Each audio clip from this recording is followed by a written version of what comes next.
Hi everyone, welcome back to Math 245. Last time on Wednesday we talked about what we call the multiplication rule in order to count things for certain kinds of problems. And today we are learning a little bit more about the multiplication rule. So the multiplication rule can be used to solve a variety of problems. One type of problem involves placing objects in order. We arrange letters into words and digits into numbers. We line up for photographs, decorate rooms, and more.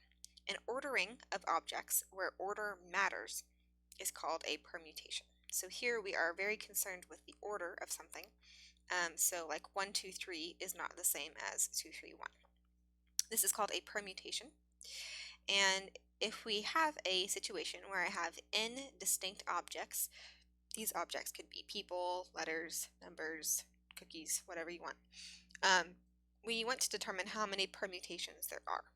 And here's how we do that. We first determine how many options there are for the first situation or the first slot. We then determine how many options there are for the second situation or second slot. We continue this until all the slots have been filled, and then we multiply the number of options for each slot together.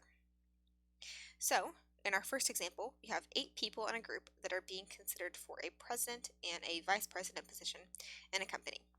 And how many different ways can a president and vice president be elected? So, I have 8 people in a group. So how many different ways are there to elect the president?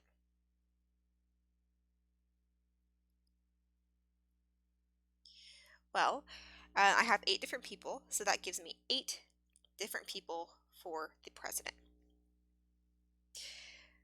All right, so after I have selected my first person for the president, then I only have 7 people in the running for vice president, since somebody cannot be both a president and a vice president. So when I'm selecting my vice president, I only have 7 options available to me. The first one is the president, so I have 7 options for the vice president. Now I take these two numbers, 8 and 7, and I multiply them together. So this means that there are 56 ways to choose a president and a vice president.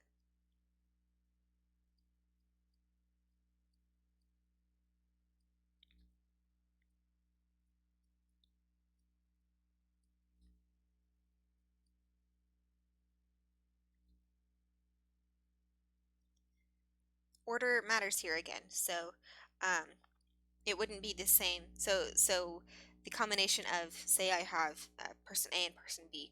If I have person A as president and person B as vice president, that is not the same as person B being president and person A being vice president. That's why this is a permutation, because order matters. In our next example, we have 10 people participating in a bike race, and how many different ways can they place first, second, and third? So again, the order matters here. Placing first is not the same as placing third, and I need 3 separate people in order to place first, second, and third, right? Somebody can't do all 3. So to place first, how many different options do I have? Well, I have 10 different options there. Now, out of these 10, one of them has placed first. So for second place, I only have 9 people that are possible for this slot.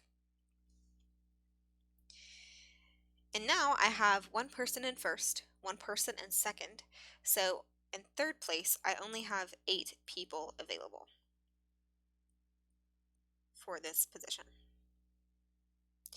Now I get each of these numbers and I multiply them together. So 10 times 9 times 8 is 720. So there are 720 different ways that these 10 people can place first, second, and third. Alright, this was the first of 2 lessons for today, so go ahead and move on over to lesson 27. I'll see you there.